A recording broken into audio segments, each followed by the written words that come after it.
You're not finna come with the like. We caught them in the Rodney King riots. Police dressing up like gangbangers to start the wars back up to keep us fighting each other. We caught them. It is not a secret, right? So now we able to produce enough evidence to walk the youngsters through what's been going on to turn us against each other, and they not buying it. They cut from a different cloth for a reason. Right. Oh yeah. So now Kendrick brought it to the public domain. They can't come out in the unity, the show of unity, and turn the unity key into all tribes understand the nature of the return and the restoration of the clans across the land. When the West Coast came out with that show of unity, that was a message to the Midwest and to the East and the Southeast and to the South. Y'all ready? We ready.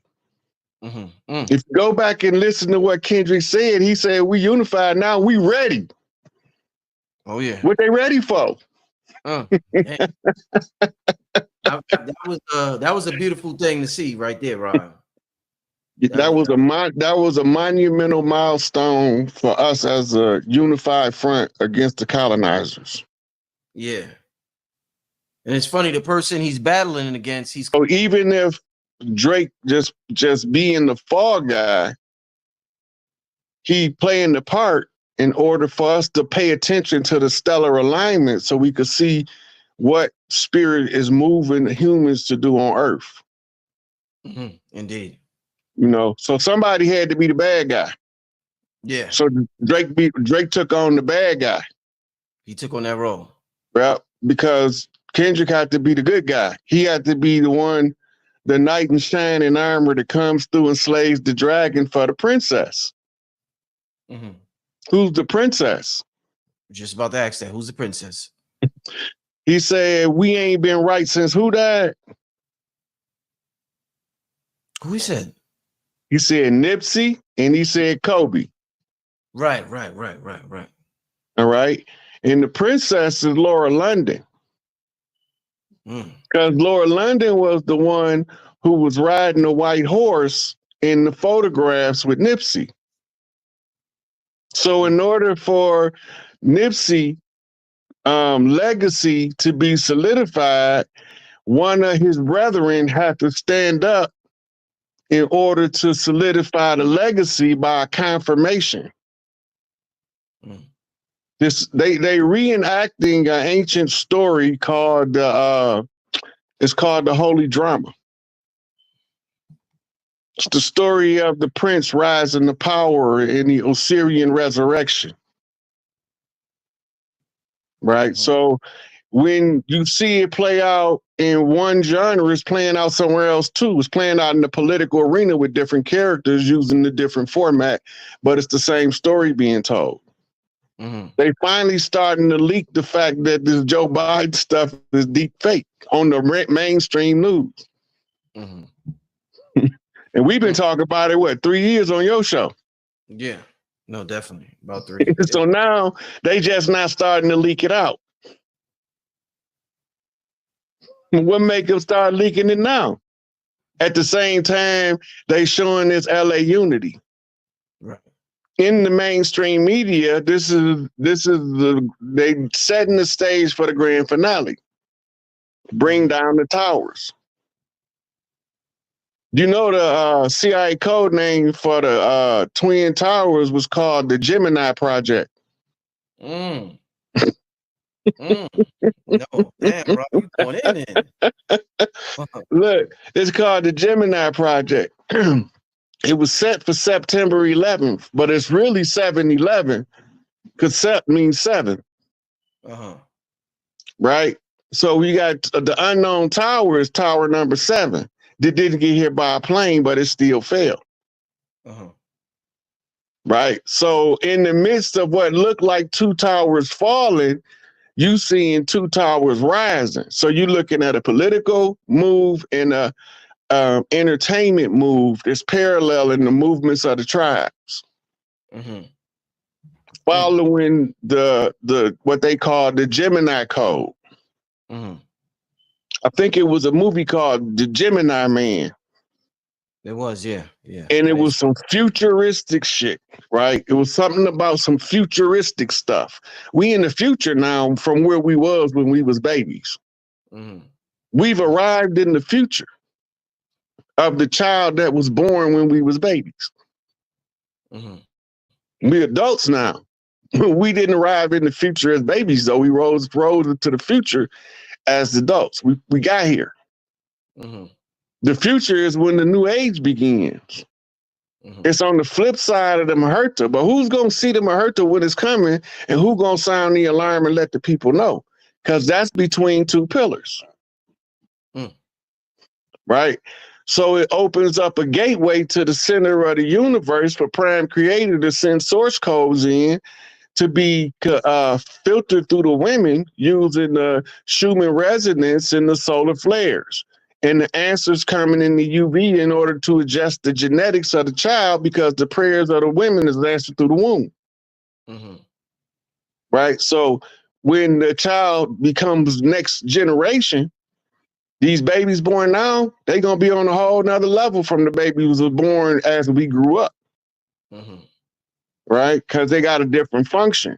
We're going into a golden age, but we first have to get the warriors to still keep the warrior mentality, but be willing to work the farm. You know how to defend the farm so that when one of our farms is in danger, all of the farmers can mount up now, because we are farmers. Right. And you know what a male farmer called, right? What? A husband. So all these women looking for a husband, but they making business deals that don't got nothing to do with finding a husband or a mate. They got everything to do with merging two corporations together so you can be unified and exploited together. Let's go into this exploitation together so they can exploit us twice as hard for twice as long.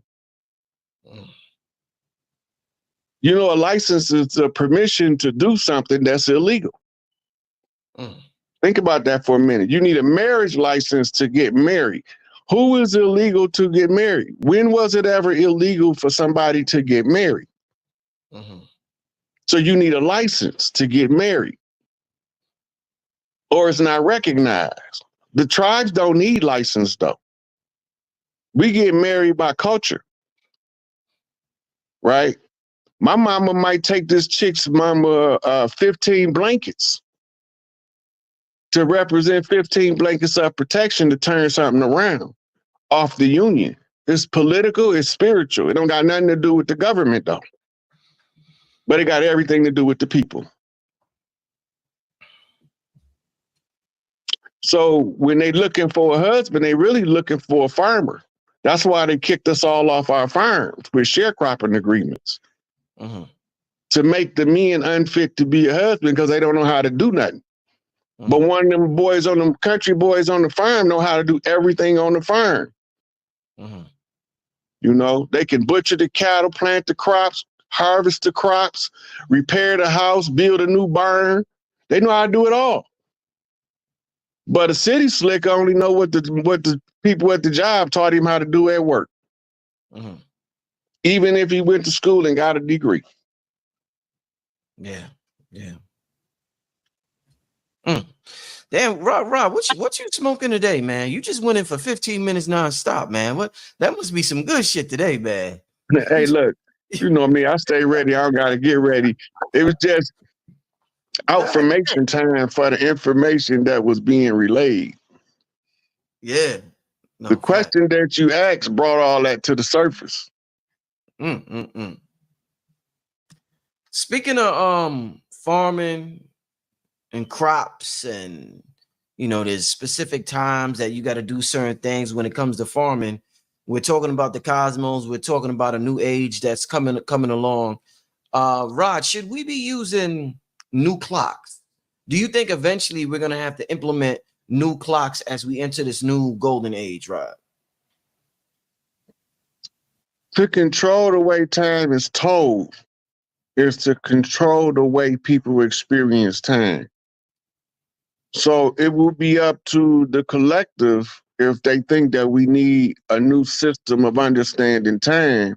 And if the collective feel like the old structure of time is contradictory or counterproductive, then the scientist is going to come up with some miraculous discovery that alters the perception of time.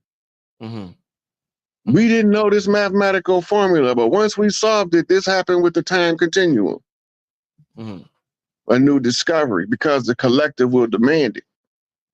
But if it's found that it's nothing wrong with the time continuum, but the management of time within the continuum, that requires the individual to learn how to be a better manager of his own time. Right? Then it wouldn't require us to change the clock. We might change calendars. More than likely, we would change calendars. Because when a new power or when a new government is established, they have to change the lines of demarcation, the names of what we call metropolises, what they call them capital cities, but they metropolises. All of the metropolises have to be renamed by the people of the land. They can either go back to an ancient name or come up with an entirely new name altogether. We already started doing it by nicknaming our city. What you mean? They don't call Chicago, they call it Chirac. Right, okay. Right? They don't call Brooklyn, they call it the Boogie Down. No, that's the Bronx. Boogie Down, that's the Bronx. Oh yeah, the Bronx, my bad. I get them mixed up sometimes because I ain't from New York. Yeah. But you close enough to know how to make the correction. Yeah.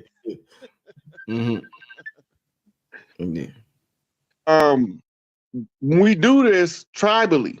The tribe from the area becomes dissatisfied with the definition that the city is living up to its name. So in order to change how the city is defined, the tribe start calling the city by a different name.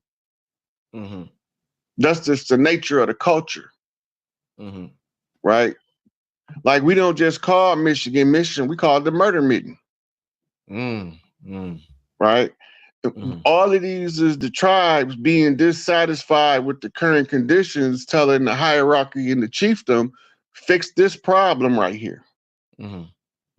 So then we had to figure out, okay, well, who is right now controlling the state of Michigan under the name Michigan? We got to go find out who they is, and they gonna either explain to us who named it Michigan and why is it still got that name and why we not following none of the tribal names for the land. Right. And then they don't have a sufficient answer, then the chiefs pull rank and, well, we ain't gonna call it that no more. Right. That was done by territory. But now, because we was colonized all the way from Canada to the bottom of South America and the islands, even the South Pacific, talking about the Hawaiian Islands, the Samoan Tonga, all of those islands, the colonizers didn't stop nowhere. So now everything had to be reclassified according to the wishes of the people that's from the area. If they want to continue to surrender their sovereignty and allow other people to control their destiny, then the closest nearing people who wants to control their destiny will gladly take on the responsibilities and get rid of the colonizer. So that way that a tribe that don't want to take his tribal spot, you got a tribe that'll absorb them to make sure that they be able to live according to the tribal traditions of the great law. Russ, speaking of the law, down here in this realm, on this planet, in order to maintain order, we have something called arrest. You arrest somebody when they break the law because you're supposed to be trying to maintain order. Speaking of the cosmos, and we're analyzing this as above, so below, is there such thing as cosmic arrest? If there's entities out there in the cosmos, is that an aspect that they experience cosmically like we experience on this realm? You don't have to arrest nobody when you get out of the 3D. When the energy goes rogue in the 3D and the vessel that's carrying the rogue energy is informed of it, he's just going to go to the people that can help him correct the negative energy. But some of them so far gone that the energy had to be totally disrupted at source. Oh, okay. When you have to disrupt it at source, they call that splitting the soul, because that soul would never reconstitute with that psychology ever again. Yeah. It's like it'll start over from scratch as a new soul, a blank slate.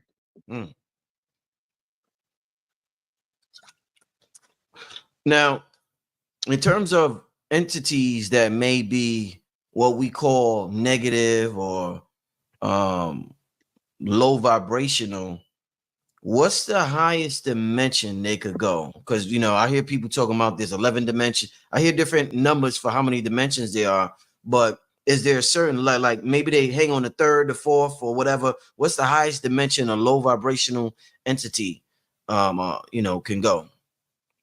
Well, they coming from the mirror lower realms, but they can only ascend to about the realm of thought. That's fourth dimension mind matrix. Fourth, okay. When you get to fifth dimension spirit matrix, if they ascend to that point, their whole constitution will rearrange and they will no longer be low vibrational beings. So that's what you call a great awakening. Right? So if the higher level being can go to the lower levels and maintain his constitution to a depth that's deeper in lower vibration, then a low vibration being can ascend to heights beyond the fifth dimensional spirit realm, which is actually soul matrix, where your essence is incorporated into your, or paired with your mentality in order to have a higher consciousness in the physical. How many dimensions are there, Rod? Dimensions are infinite. Okay. But from the three-dimensional matrix, the resonance can only go to the 19th dimension. Then it'll turn into something else and start over from there, similar to going back to the 3 dimensions starting over, but it being so high up, this the closest we can do to explain it is to try to explain going from 19 back to third, start all over to ascend again. Right. And in the lodges, it's called plumbing the depths to ascend to the heights. You know, if you don't hit rock bottom, you can't ascend to the stars. Right. So a characteristic of somebody that you always know if they into masonry is when their life is no longer in their control, they just let it all go. Just let it fall. And then they pick themselves up from their own ashes and take the lessons they learned to build a better life. When you study the information in the lodges and you see what's online, do you think everything that the secret societies had access to is online right now? Or do you think that there's mad shit that the Knights Templar, the Freemasons, the Rosicrucians have that still ain't hit the internet yet? Well, they call secret societies, but the more accurate term would be a society with secrets. And it's just like your local church, and the preachers are sleeping with all the sisters in the congregation. Everybody know it, but ain't nobody saying that. That's called an open secret. Right. Now everybody know he's sleeping with the choir director. He's sleeping with the lady that take up the collection. He's sleeping with the lady that's running the usher board. Everybody in the church know it, but it won't nobody say nothing about it. It's an open secret. It's the same with those secret societies. Some of the stuff that they be doing, we know they doing it but won't nobody speak on it. And everybody is complicit in holding the secret. And that's how they make us all be co-conspirators in their dirt. I've heard you and Billy Carson talk about the Anunnaki and us living to be them messing with our DNA and I guess putting a limit on how long we can live at this time, putting a cap on I forgot exactly how he says it. They cut back the telomeres on the chromosomes. And in ancient times, I've heard about people living hundreds, thousands. What do you think is like?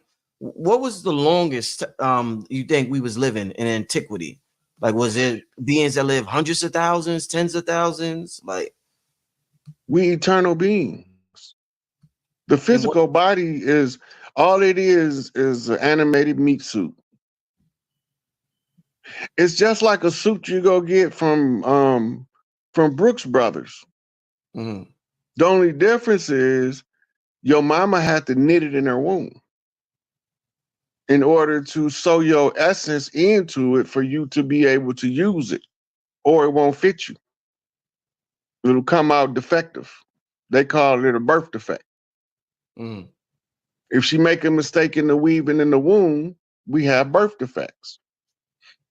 And sometimes you got birth defects because the people that's coming in is so powerful, she don't know how to weave the suit correctly. Mm-hmm. So to keep the power from causing too much disruption in the reality around, she give it a broken vessel. Because they just want to experience this 3D stuff, the pain and they just want to be here to revel in the energy, but they come in that broken vessel because if they come in whole like us, they might come in too powerful for all of the systems that make the system work. Right. And I'm not talking about government systems. I'm talking about the systems of creation. Mm-hmm. The balancing of the energies in the families of the humans. Uh-huh. You just said we're eternal beings, and when you look at a lot of the movies, Rod, the beings that never die, they be miserable. They hate that shit. It's misery to live forever. They wish they could die. Some of the movies, I think I was watching True Blood. They was trying to do shit just to die. So it's like, is that like almost like a curse to be an eternal being? Because that shit is that like pure boredom or something? That's an eternal being that's used in 3D reality, but it's not an eternal being living in the eternal realm. Mm. In the eternal realm, you don't got no emotions. You don't feel no pain. Mm-hmm. You need a physical body because the emotions is the spirit's navigation system for the 3D body. Mm-hmm. Right? The pain response that's your warning system that something is wrong with the vessel that you navigate. You don't have pain and suffering in the spirit realm because it's part of the wiring of the human experience. Mm-hmm. That's why they keep playing these cycles, these games and cycles. Because what do you do for eternity? Now you done cut the grass, you done washed all the dishes, mm-hmm. You done cleaned up all the kids' rooms clean, you sent them off to school, the bathroom clean, laundry done, and now you sitting there twiddling your thumbs for the rest of eternity because you done did everything before 9 a.m. Mm. What do you do for eternity? Mm-hmm. You create alternative forms of experience. In order for eternity to have meaning, you have to create something called finite. If you have infinite, the infinite being can only understand infinity by the observation of the finite being. Mm-hmm. The being that dies, he don't know that he's just leaving the physical body while he dying, but once he gone, he like, ain't that a bitch? That was a hell of a game. I need to go play that again. Mm-hmm. Let me jump back down here in a different meat suit. Let me see if I can find one of my cousins or nieces that want to be my mother this time. Mm. So we come back into the physical form And Earth has been one of the most, the university Earth, because the experience teaches you in the end, your spiritual enlightenment comes when you find infinite balance, right? That means you got rid of all forms of entropy. I mean, you conquered chaos. So now when you a star, you don't have to worry about going supernova. Right. Wow. So that's what we is. The consciousness of the human, that's our spirit form, is the same power as the neutron star. The mitochondria is the power source. It's the step down capacitor to allow it to be able to seep into the physical without spontaneous combustion. But if somebody turned the mitochondria up too high and the vessel haven't developed where it can facilitate the rapid transfer of spirit to physical energy, it's going to spontaneously combust, and you'll have a bunch of scientists talking about, why did that happen? Got you. Wow. So let me ask you this, Rod. So if, you know, infinite intelligence is using finite beings to understand itself, what we do with the finite, what the finite beings do, since we have this forgetfulness, we pray to what we call God for answers. Now, if we pray to what we call God for answers, Rod, does God pray to us for questions to understand who it is? Like, is it like a reverse thing? God needs questions and we need answers. So God